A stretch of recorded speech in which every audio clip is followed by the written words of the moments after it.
अस्सलाम वालेकुम व्यूवर्स, कैसे हैं आप सब। आज मैं आपके साथ लेकर आई हूँ एक मेडिसन एम्ब्राग्रेसिया, जो कि होम्योपैथी की बहुत ही इफ़ेक्टिव मेडिसन है हाइपर सेंसिटिविटी की। तो आज हम डिस्कस करेंगे एम्ब्राग्रेसिया को। तो आपने ये वीडियो पूरी देखनी है। चलें स्टार्ट करते हैं वीडियो। बहुत ही इफ़ेक्टिव मेडिसन है होम्योपैथी की। ये उन पेशेंट्स के लिए बहुत ज़्यादा सूटेबल रेमेडी है जो जिनमें हाइपर सेंसिटिविटी पाई जाती है नर्वस की, यानी नर्वस सिस्टम की। उनमें चिड़चिड़ापन रहता है बहुत ज़्यादा और बेचैन पेशेंट रहते हैं और हर वक्त कुछ ना कुछ सोचते रहते हैं और उनको दूसरों का इंटरप्शन बहुत ज़्यादा बुरा लगता है।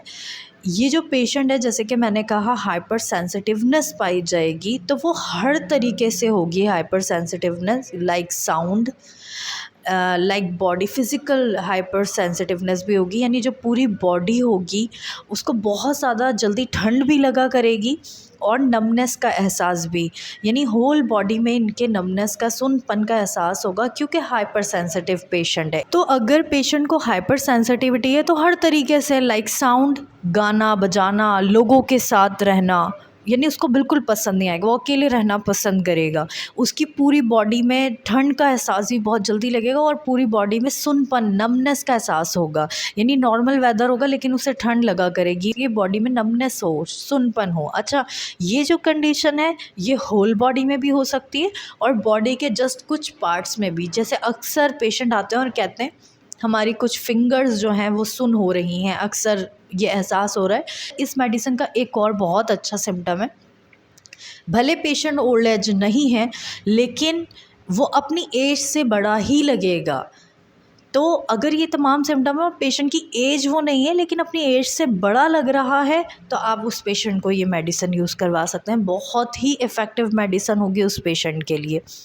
इसका जो पेशेंट होगा वो बहुत ज़्यादा जल्दी थक जाएगा, कोई भी काम करेगा थक जाएगा, क्योंकि जैसे कि मैंने कहा, ओल्ड एज में या ओल्ड एज नहीं है, यंग एज है लेकिन अपनी एज से ज़्यादा बड़ा लग रहा है, तो जाहिर है सेंसिटिविटी तो फिर होगी, तो वो कोई भी काम करेगा बहुत जल्दी थक जाएगा। इसके साथ ही जो एम्ब्राग्रेसिया का पेशेंट है वो एनेमिक भी होगा।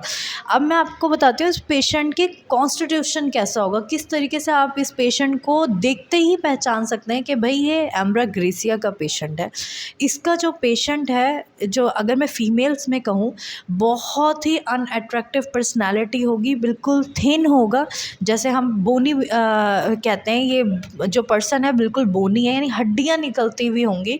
अनअट्रैक्टिव पर्सनैलिटी होगी, सुकड़ा हुआ पेशेंट होगा। इसके साथ ही जो पेशेंट होगा उसको नींद की कमी होगी, यानी रात को, दिन में तो सोएगा नहीं लेकिन रात में भी सोने में उसको बहुत ज़्यादा परेशानी होगी, काफ़ी देर रात तक वो जागता रहेगा और उसके बाद उसको नींद आएगी। अब आते हैं इस पेशेंट के माइंड पे। कॉन्स्टिट्यूशन की बात कर रहे हैं तो साथ में माइंड भी आ जाएगा, किस तरीके का होगा। जैसे कि मैंने कहा, म्यूज़िक बिल्कुल बर्दाश्त नहीं कर पाएगा, किसी किस्म का शोर-गुल बर्दाश्त नहीं कर पाएगा। जहाँ पे ज़्यादा शोर वाली बातें होंगी, हुजूम होगा, वहाँ से वो प्रेफर करेगा हट जाए और अकेला हो जाए, क्योंकि ऐसा पेशेंट अकेले में रहना, अकेले में सोचना ज़्यादा पसंद करता है एज़ कम्पेयर टू हुजूम। इसका जो पेशेंट होगा, म्यूज़िक की आवाज़ से उसको रोना आ जाएगा, यानी अगर वो सेंटिमेंटल सॉन्ग सुनेगा तो वो ऑटोमेटिकली रोना शुरू कर देगा, क्योंकि उसको ऐसा लगेगा कि वो उसके अपने ऊपर बीती, आप बीती है, और वो उसको बहुत ज़्यादा फील करेगा।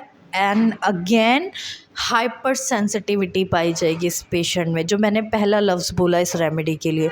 तो वो जो म्यूज़िक है वो भी उसको रुला देगी। अब बात करते हैं फ़ीमेल सिम्टम्स की। इस जो पेशेंट के फ़ीमेल सिम्टम्स होंगे, मेंसेस जो होंगे बहुत ज़्यादा क्वांटिटी में होंगे और मंथ में 2 बार भी हो सकते हैं, यानी साइकिल के मिड में भी आपको पीरियड्स स्टार्ट हो सकते हैं।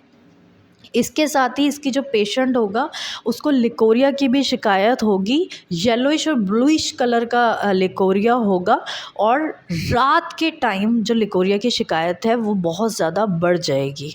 फीमेल के जो एक्सटर्नल जेनिटल्स हैं फ़ीमेल के जो एक्सटर्नल जेनिटल्स होंगे ड्यूरिंग प्रेगनेंसी उनमें बहुत ज़्यादा ख़ारिश होगी और सोरनेस पाई जाएगी, तो उसमें ये रेमेडी बहुत अच्छा यानी वर्क करती है। अच्छा ज़रूरी नहीं है ड्यूरिंग प्रेगनेंसी, अगर वैसे भी जो फ़ीमेल के एक्सटर्नल जेनिटल्स हैं उसमें अगर इचिंग हो रही हो, सोरनेस है यानी दर्द की शिकायत है, तो उस वक्त भी ये मेडिसन अच्छा काम करती है। इसके साथ ही मैं आपके साथ इसके कुछ रेस्पिरेटरी सिम्टम्स भी शेयर करती हूँ कि इसका जो पेशेंट होगा वो एस्थमेटिक कफ़ होगा। एस्थमा का पेशेंट भी हो सकता है और एस्थमेटिक कफ़ भी हो सकता है, यानी बार बार खांसी के दौरे पड़ेंगे पेशेंट को, और जब वो खांसेगा साथ ही साथ उसको डकारे भी आ रहे होंगे। यानी अगर पेशेंट आपको आके ये कहता है कि मैं खांसता हूँ बहुत ज़्यादा, मुझे खांसी के दौरे पड़ते हैं, जैसे स्पाज़मोडिक कफ़ होता है उस तरीके के, और साथ ही मुझे डकारें भी पास आउट होती हैं, तो उसमें ये रेमेडी बहुत अच्छा काम करती है। बार्किंग कफ है जिसको हम वूपिंग कफ या कुत्ता खांसी भी कहते हैं,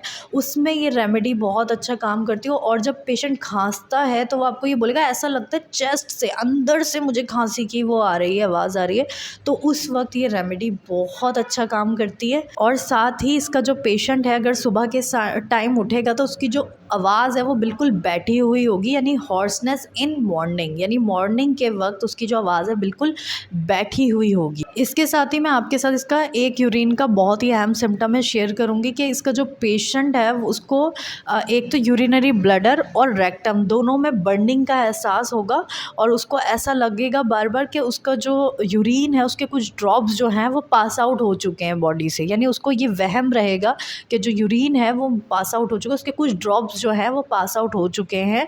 तो वो आपको आके ये कंप्लेन भी बता सकता है, या अगर आपके साथ ये कंप्लेन है तो होम्योपैथी की रेमेडी बहुत ही रिमार्केबल रिजल्ट करेगी। अब बात करते हैं हम इसकी पोटेंसी की। देखिए होम्योपैथी में अगर आपकी किसी रेमेडी से माइंड सिम्टम्स मिल रहे हैं तो आप उसको लोअर पोटेंसीज यानी कम ताकत में उस दवा को नहीं ले सकते। तो अगर आपके माइंड सिम्टम्स इस मेडिसिन से मिल रहे हैं तो आप 200 के 4 डोज वीकली ले सकते हैं। 1 महीने तक आप ये करें, अपनी कंडीशन देखें, या बेहतर ये है कि आप अपने डॉक्टर से कंसल्ट करें, किसी होम्योपैथिक डॉक्टर से कंसल्ट करें और उसके बाद मेडिसिन का इस्तेमाल करें। इसके अलावा अगर आपको फ़र्दर कंप्लेंट्स हैं और माइंड सिम्टम्स कुछ मिल रहा है कुछ नहीं मिल रहा है, तो उस वक्त आप जैसे फ़ीमेल सिम्टम्स हैं या यूरिन के सिम्टम्स हैं या आपको रेस्पिरेटरी सिम्टम्स हैं जो मैंने आपको बताया, तो उस वक्त आप इस मेडिसिन को 30 पोटेंसी में यूज़ करें। दवा को 30 ताकत में लेना है आपने, यानी 30 पोटेंसी में लेना है। 4-4 कतरे दिन में 4 बार, सुबह दोपहर शाम रात 4-4 कतरे लेने, 1 घुट सादे पानी में। बहुत ही इफ़ेक्टिव मेडिसिन है। तो होपफुली आपको मेरी ये वीडियो अच्छी लगी है, और अगर आपको ये मेरी वीडियो अच्छी लगी है जल्दी से मेरी वीडियो को लाइक करें, और अगर आपने अब तक मेरे चैनल को सब्सक्राइब नहीं किया है तो जल्दी से प्लीज़ मेरे चैनल को सब्सक्राइब भी कर लें। Thank you so much. अल्लाह हाफिज़।